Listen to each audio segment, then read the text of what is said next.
काय केलं होतं मी? काय चुकीचं बोलली होती? हा, काय वाईट बोलली? एवढं चिडण्यासारखं काय झालं होतं? नाही तू सांग ना मला, काय केलं होतं आपण? कसं बोलत होत्या त्या? आणि कुठल्या मुलांना आपण जाळ्यात फसवलंय ग? तू बोलायचं होतंस ना तेव्हा की त्यांचाच मुलगा तुझ्या पाठी आला होता म्हणून. अशी हात जोडत बसली होती. कसं बोलत होत्या त्या ताई? हो अगं, समजून घे ना. त्या आपण दुखावलंय की नाही, का त्यांना पण फसवल्यासारखं झालंय, जसं आपल्या मम्मी पप्पांचं झालं होतं. आणि ते चिडल्यावर आपण शांतपणे समजून घेतलं ना त्यांनी. कसं त्यांना पण समजून घेऊया, चिडल्यात त्या म्हणून रागाच्या भरात बोलल्या. अगं मग त्यांच्या मुलांवरती रागवायचं नको. उलट गौतमचा राग पण त्यांनी माझ्यावरच काढू दे. शांत होतील ना ते. आणि हे बघ, मला त्यांचा राग समजतो. आणि मम्मी नेहमी म्हणते, माफी मागितल्याने आपण लहान होत नसतो. ठीक आहे अगं, मोठ्या आहेत त्या. 2 शब्द बोलल्या, आपण ऐकून घेतलं, समजून घेतले. नाती टिकवायची असली ना, तर आपल्याला 2 पावलं मागे जावेच लागतं. ताई, पण ना कधी कधी आपल्याला बाउंड्रीज क्लिअर ठेवाव्या लागतात. त्या जसं बोलतात ना, मला नाही पटत अगं. मला कळतंय तुझं म्हणणं, पण जर देवाच्या मनात असलं तर गौतमशी लग्न करून मी त्यांच्याच घरात जाणार आहे ना. त्यांची सून म्हणून मला आयुष्य काढायचं आहे ग त्यांच्याकडून. मला ना त्यांना नाही दुखवायचंय आता. बापरे ताई, कसली असशील ग तू?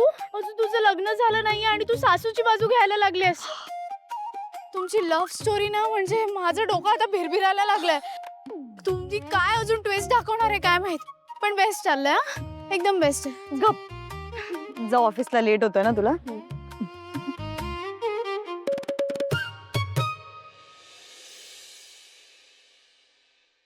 असेच कॉन्ट्रॅक्ट्स आपल्या हातून जात राहिले तर कंपनीचं रेप्युटेशन जायला वेळ नाही लागणार. आपल्याला आपल्या कंपनीला मॅक्सिमम लोकांपर्यंत पोहोचवायचं आहे चांगल्या पद्धतीने. पण सतत हातून कॉन्ट्रॅक्ट्स जाणं नॉट अ गुड साईन.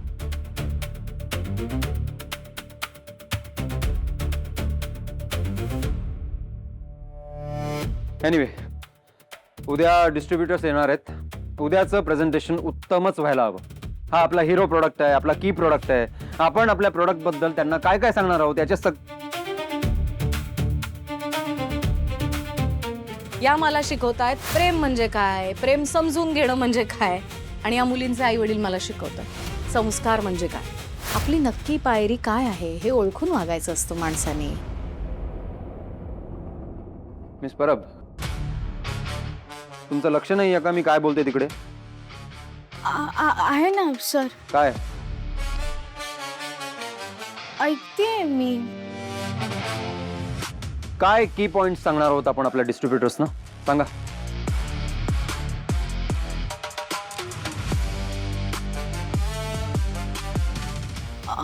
ते मी अजिबात लक्ष नाही आहे ना तुमचं? उद्याचं प्रेझेंटेशन खूप महत्वाचं आहे आणि ते का महत्वाचं आहे हे सांगतोय मी, आणि तुमचं लक्ष नाहीये. Wow, amazing. नाही सर, असं नाहीये. नाही, काय विचार करत होता तुम्ही? कंपनी बद्दल काही आहे का? या प्रोडक्ट बद्दल काही आहे का? नाही असेल तर तुम्ही शेअर करू शकता, आवडेल मला ऐकायला. काय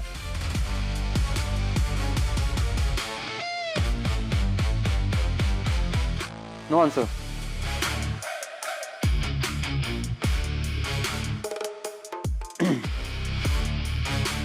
एक काम करा, उद्याचं प्रेझेंटेशन तुम्ही रेडी करा.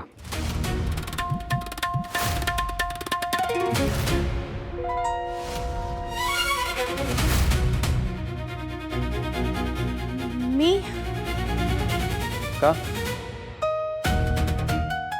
नाही जमणार? का नाही जमणार? तुम्हाला प्रोडक्ट बद्दल काही माहित नाहीये का? पिच डेक कसं रेडी करतात ते माहित नाहीये? येईल ना. मी करेन सर प्रेझेंटेशन रेडी.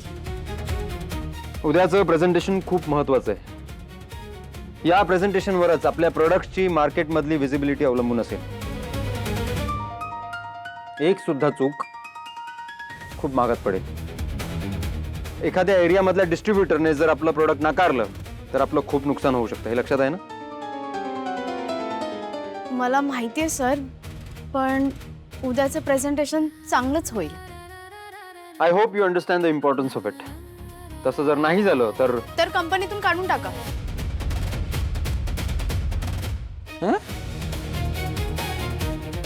म्हणजे तुम्ही असंच म्हणणार होता ना सर, पण मी अशी वेळ येऊ देणार नाही.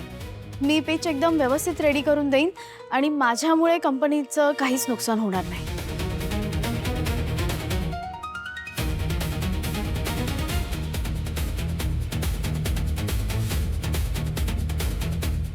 बाकी कोणाचीही हेल्प मिळणार नाहीये तुम्हाला.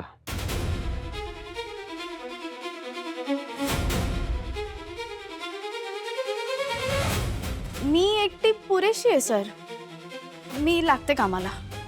एक मिनिट, तुम्हाला हे प्रेझेंटेशन फक्त रेडी करायचं नाहीये, ते द्यायचं सुद्धा आहे. काय झालं? नाही, एरवी ऑफिसमध्ये सतत बडबड करत फिरत असता, सगळ्यांना सगळं शिकवत असता. मग बघा, एखादं प्रेझेंटेशन नीट देता येतं का ते? ऑफिसमध्ये बसून बाहेरच्या जगाचा विचार करणं सोपं आहे आणि डिस्ट्रीब्युटर्स मिळवणं वेगळं. जरा कठीण आहे, पण बघा जमतंय का? जमेल सर. न जमण्यासारखं काय आहे त्यात? Is it? ठीक आहे,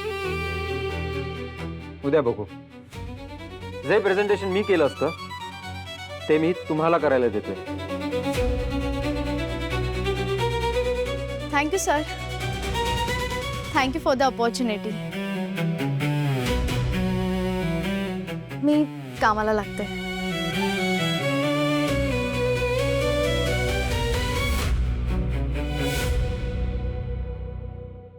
आंटी, गौतमने असं का केलं माझ्या बरोबर?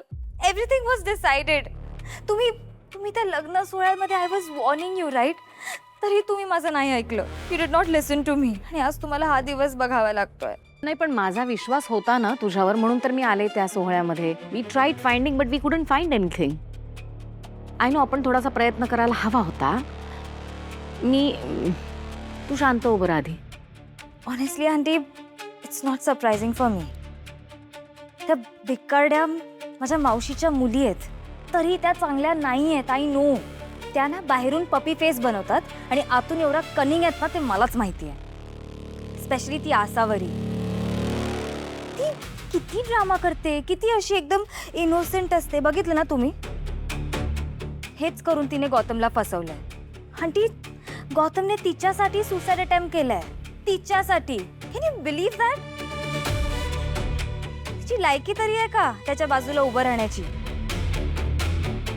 God, aunty, I am telling you, ती रडून रडून ना खूप ड्रामा करते आणि तसंच त्याने गौतमला फसवलंय. And that's why he denied you. त्याने तुम्हाला नकार दिलाय. तू आंटी, ह्या सगळ्याची लीडर कोण आहे माहिती आहे? शर्वरी. लहानपणापासून ओळखते मी त्या लोकांना. ऍक्च्युली ती लीडर नाहीये, ती ना फॅन आहे. फॅन. ह्या सगळ्या गोष्टींना हवा घालते आणि त्यात तुमचा तो जय पण इन्व्हॉल्व्ड आहे. Aunty, I am really worried about Gautam. तुम्ही ना त्या गौतमला त्या भिकारडी आसावरीपासून लांब ठेवा, otherwise everything will be spoiled. असं बोलू नकोस प्लीज. असं काही होणार नाही. मी बघते काय करायचं ते. हां, no aunty, you don't know how are they. Samaira, by now I know them. त्यामुळे मला कळतंय मी काय करायला हवं ते. तू शांत हो. आणि ड्रायव्हरला पाठवू का तुला सोडायला? It's okay aunty. I see you. Bye bye. Take care.